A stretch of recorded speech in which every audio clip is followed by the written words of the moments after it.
The silence of God can feel like the loneliest place in the world. You pray, you cry, you pour out your heart, and still, there's nothing. No warmth, no whisper, no movement, just that cold, still air pressing down on your chest, as if heaven itself has turned its face away. That's where I was. I had done everything I thought a believer was supposed to do. I read the verses that promised answers. I lit the candle of hope again and again, even as the wind kept blowing it out. I sat in church, raised my hands, and sang songs I didn't even feel anymore because I thought maybe if I just kept showing up, God would notice. But the silence stayed. It was the kind that echoes inside your heart until it becomes its own kind of noise. I started wondering if I had done something wrong. Maybe my prayers weren't worded right. Maybe my faith was too weak. Maybe I was being punished for something I didn't even realize I had done. People around me said, just trust God's timing. But it's hard to trust timing when it feels like time itself has stopped. I would sit in my room staring at the ceiling asking, God, are you even listening? Sometimes I would imagine him on the other side of a great wall, watching me but refusing to speak. That thought used to break me, because how do you love someone who stays silent when you're falling apart? What made it worse was how easy it was to see other people's prayers being answered. I would scroll through my phone and see testimonies, miracles, breakthroughs. Everyone seemed to have a story where God showed up right on time. But my story didn't look like theirs. My story was one long waiting room with no number being called. I felt forgotten, misplaced, invisible. I remember one night looking out the window at the stars, thinking about how many people had prayed under the same sky. And it hit me, maybe God was busy answering someone else's prayer. Maybe mine was too small to reach him. I used to think silence meant absence, that if God wasn't speaking, it meant he wasn't there. But over time, I began to see that silence has its own language. There's a kind of teaching that only comes when the noise stops. It doesn't come from sermons. It doesn't come from the music that moves you to tears. It comes from those quiet, uncomfortable moments where all you can do is wait. I started to notice that maybe God's silence wasn't punishment. Maybe it was preparation. When a teacher stops talking during a test, it's not because they've left the room. It's because the lesson has already been given. And now it's time for you to apply it. That realization didn't come easily. It came through nights of wrestling, of asking the same questions over and over again until I ran out of words and had no choice but to just sit in stillness. In that stillness, I began to realize how much noise I had been living in. My prayers were full of words but empty of listening. I kept trying to fill every space with my own voice, thinking the louder I cried, the quicker heaven would respond. But the truth is, I was too busy talking to hear. I wanted God to speak, but I never gave him space to. It was like standing in a storm, demanding to hear a whisper. I realized silence isn't always the absence of God's voice. Sometimes it's the place where his presence becomes too deep for words. There were moments when I thought maybe he was testing me. But as I grew more honest with myself, I saw that the silence was exposing things in me I didn't want to face. It showed me how impatient I was, how easily I tied my faith to my feelings. When I didn't feel God, I thought he was gone. But faith isn't about feeling, it's about trust. Silence forced me to confront that truth. It stripped away the emotional layers and left only the question, do I believe he's good even when he's quiet? I started to look at creation differently. The night sky doesn't shout, but it still declares his glory. The ocean doesn't speak, but it still obeys his command. The flowers don't make noise, yet they bloom at his word. If all of creation can reflect his presence in silence, maybe I could too. Maybe his silence wasn't him turning away. Maybe it was him inviting me to see that his presence doesn't always come wrapped in sound or signs. When I stopped demanding answers, I started noticing subtler things. The peace that came for no reason. The comfort that showed up in small ways, in a stranger's kindness, in a verse I'd read 1,000 times, but suddenly understood differently. It was like God was speaking through everything but words. The silence was no longer empty, it became sacred. I realized I had been trying to control the way God communicated, expecting Him to speak my language instead of learning to understand His. Slowly, my definition of silence began to change. It was no longer something to fear, but something to lean into. It was the pause between what I wanted and what I was becoming. It was the space where faith was being refined, where my prayers shifted from God, talk to me, to God, teach me how to listen. It happened on a night I didn't plan for any revelation. I wasn't fasting. I wasn't praying with candles or music. I was just tired. Tired of begging, tired of crying, tired of trying to force heaven open. I sat on the edge of my bed, numb, and whispered, "I can't do this anymore." That was the moment something inside me broke. Not in defeat, but in surrender. For the first time, I stopped trying to make God move and simply let myself be still. No bargaining, no lists of requests, no rehearsed verses, just stillness. And in that stillness, I felt something different, not loud, not visible, but present.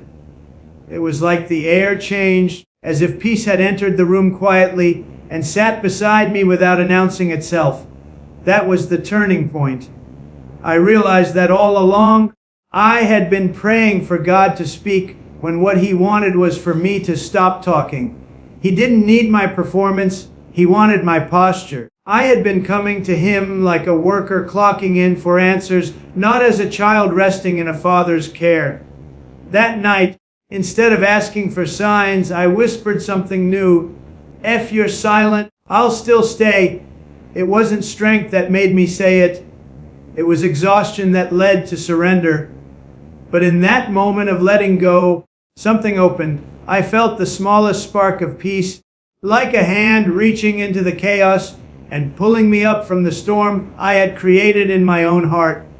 The next morning, everything looked the same, but I didn't feel the same. It wasn't that God had suddenly spoken in a voice I could hear. It was that my spirit had quieted enough to sense His nearness. I began to see the value in obedience without proof. The act of surrender wasn't about giving up, it was about giving in, allowing God to be God, even when I didn't understand His ways. That was this that changed everything. The one thing I did differently wasn't spectacular, it was simple. I stopped chasing after divine noise and started leaning into divine quiet. Each day after that, I practiced being still. Even when my thoughts screamed, I started to pray less with my mouth and more with my heart. Instead of demanding answers, I began to thank Him for being near. Even when unseen, I noticed how my faith began to breathe again. I wasn't constantly straining for evidence anymore. There was a strange freedom in not needing to control the outcome. When I surrendered, I stopped trying to interpret God's silence as rejection and started to trust it as direction. The turning point didn't come wrapped in lightning or prophecy. It came in the shape of surrender. It was the moment I realized that the silence wasn't God withholding love. It was Him waiting for me to release my grip on fear. He wasn't asking me to pray harder. He was asking me to rest deeper. And that shift, that one quiet decision to stay faithful in the silence, was what unlocked something in my soul. When the noise inside finally began to quiet, I started to notice a different kind of voice, not one that thundered from heaven or echoed in the air, but one that moved softly inside the heart. It wasn't a sound you could record or describe. It was more like a knowing, a gentle nudge that felt alive. It was the kind of whisper that doesn't interrupt you. It waits until you slow down enough to notice it. That's how I began to recognize the gentle voice of God. It came through peace that made no sense, through timing that seemed too perfect to be coincidence, through the feeling that I was being guided even when I didn't have a map. It wasn't loud because it didn't need to be. I had always thought hearing God meant I'd get dramatic confirmation, a dream, a sign, a moment that would leave no room for doubt. But the truth was quieter and deeper. His voice came through scripture that suddenly came alive, through thoughts that carried wisdom beyond my own, through moments when I should have panicked, but instead felt calm. I realized that God had been speaking all along. I just hadn't learned his tone. The gentle voice of God doesn't compete with the noise of the world. It calls you out of it. It invites you to peace in the middle of the storm instead of promising a world without storms. One morning, while sitting by the window with my coffee, I felt it again. Not words, just a sense that said, "I'm here." That simple awareness brought tears to my eyes. It wasn't an answer to all my questions, but it was an anchor for my soul. I understood that God's voice is less about sound and more about presence. When he speaks gently, it's not because he's weak, it's because he knows a whisper makes you lean in closer. The gentle voice draws your heart nearer in ways shouting never could. I began to notice that his voice often carried love disguised as conviction. It wasn't harsh, but it was honest. When I was anxious, it said, "Trust me." When I doubted myself, it said, "You're still mine." When I tried to go back to old patterns, it reminded me softly, "That's not who you are anymore." It didn't sound like judgment. It sounded like truth wrapped in tenderness. It was the kind of voice that corrected without crushing. I realized how easily we miss it when we're rushing through life. His voice is woven into the pauses, hidden between the breaths, speaking in the spaces where we finally stop trying to control everything. Listening to that voice changed the way I prayed. I stopped expecting answers that sounded like thunder and started searching for whispers that carried peace. I noticed that every time I chose quiet, his presence would meet me there. The gentle voice of God wasn't confined to holy places.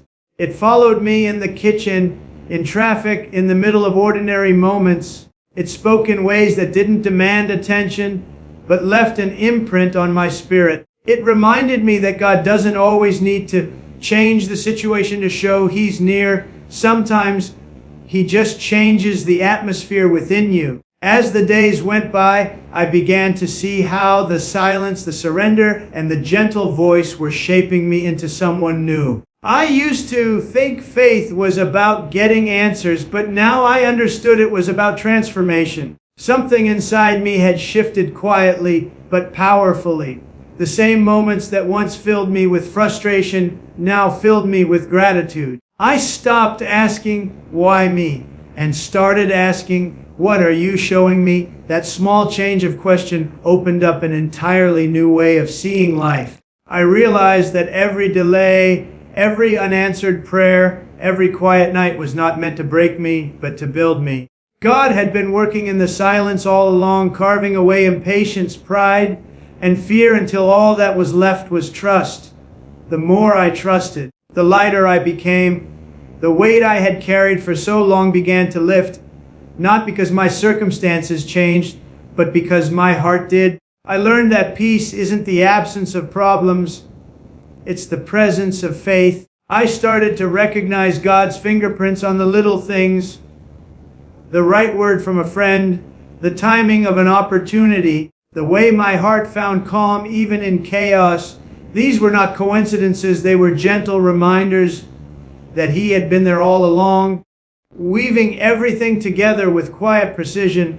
It wasn't that I started hearing more from God, it was that I started recognizing his voice in everything. The transformation went deeper than I expected. My prayers became simpler, my worship more genuine. I didn't need to impress God anymore, I just needed to be real. I stopped treating prayer like a transaction and started seeing it as conversation. Even when I didn't hear anything back, I trusted that he did. That kind of faith changes the way you walk through the world. You stop living from fear and start living from rest. You stop begging for signs and start being the sign, the evidence of what peace looks like when it's rooted in trust. There were moments when the silence still returned, but it no longer scared me. It felt familiar now, almost comforting. It reminded me that growth often happens in the quiet seasons. I began to thank God not just for the answers, but for the waiting, because waiting had made me stronger, wiser, and softer at the same time. I could finally look back at all those nights of tears and see that they weren't wasted. Every unanswered prayer had shaped me into someone who could stand still and know that He is God. That transformation wasn't about perfection, it was about perspective. I learned to measure faith not by how quickly prayers were answered, but by how steady my heart stayed when they weren't. I learned that peace doesn't always roar, sometimes it whispers. And I learned that the silence of God is never empty. It's full of unseen work, full of quiet miracles, full of the kind of love that doesn't need to prove itself with noise. It's the love that transforms you from the inside out until the person who once begged for answers becomes the one who carries peace into every unanswered question.